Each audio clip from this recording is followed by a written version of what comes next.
Hi, Riley here from the Awesome Players Off-Road Motorcycle Club. Now, I've been contacted by quite a few people who've wanted to know about some of the parts on my F800GS. So I thought I'd start doing a little series of those. So first of all, let's take a look at my crash bars. So these crash bars are the adventure-spec bars. And one of the reasons I decided to go with these bars is because they come up very high on the bike. They're really solidly made. I won't bother going through the install since they're already installed, but it's pretty straightforward. You basically have 3 mounting points on each side, and then you've got this cross piece that comes out underneath the radiator. It's notched here to clear the wheel during full compression, and I've had these since I first got the bike, pretty much, and as you can see, they have had their share of excitement. Near the end of last season, I had a little front tire blowout on the highway and slid about 30 feet down the fast lane. Oh, here's a shout out to the Awesome Players Germany. Thanks for the stickers, guys. And the bars survived admirably, and they kept the bike off the ground. The only thing that really got worn was the bars, a little grinding on the handguard, and a little grinding on the rear rack.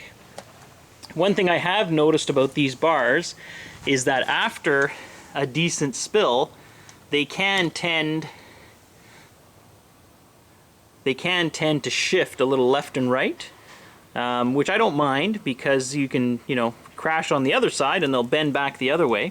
I'd rather have that than a system where the bars bolt up underneath the beak here or something, because then when all that impact force happens, instead of just bending the bars, you're going to start damaging the structure that holds up the instrument cluster. So, the bars will give a bit in a pretty heavy-duty crash, but other than that, they're nice. The only other complaint some people have is that if you are one of those guys with very long legs, you may find, depending on where you sit on the seat, if you sit very far forward and you're sitting, if you're a guy with 34-inch plus legs, you may find your knees touch this. I have a 32-inch inseam and I don't have any problems, and I really like these bars because unlike a lot of bars where if you lay the bike down on the ground, it keeps the bike off.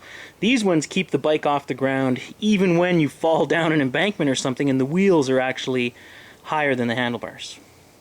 Now, when I was shopping for crash bars years ago when I first got the 800, I spent a lot of time researching and reading stuff on places like ADV Rider, and also watched a bunch of YouTube videos. And one common thing on the YouTube videos was I would see this shot of somebody carefully laying an 800GS on its side with a little piece of carpet underneath the crash bar, and then they would show, look, these crash bars keep the bike off the ground and they keep it protected.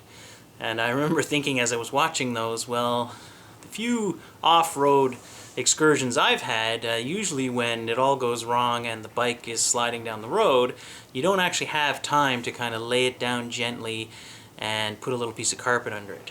So when I saw the adventure-spec bars and how they had that big hoop that came up nice and high, I realized that these were really going to protect the bike, even in those situations where the bike tumbles and maybe the wheels lift off the ground. So it's not the crash bar and the wheels sitting on the ground, like when you fall down over the edge of an embankment or something, which has happened before. And I can say that the adventure-spec bars, despite probably 100 little tip overs and a couple of pretty good spills, have kept my bodywork in really nice shape. So I highly recommend them. Now, the only real scratches I have on the bodywork are from when branches and tall grass tend to get in between the bar and the bodywork, and you can see here I've got some little scuff marks. But considering how much damage has been done to these bars and how good the bodywork looks, I think they really do their job. Here on the other side you can see the same thing. There's little scuff marks from branches getting wedged in there when I'm forcing my way through something, but given the amount of damage to the bars themselves, the bodywork's in perfect shape. And of course, if you own an 800, here's your radiator. So if you don't have any crash bars at all and you fall, this is what hits the ground right here, and this will snap the radiator mounts off. And BMW obviously knows about this because they make a kit to repair those radiator mounts, and that kit existed right when these bikes started shipping. So I guess in their testing they figured out that this radiator was pretty vulnerable. Now the adventure-spec bars are made in the UK, and I had mine shipped to Canada, and the shipping was really quick. I think it was about 3 days I got them, and the price was reasonable. Another piece of kit that I've tested extensively. If you've watched any of our videos, you know that my poor 800 has seen its share of crashes, and the bodywork and plastic are still in perfect shape. So adventure-spec crash bars for the F800GS.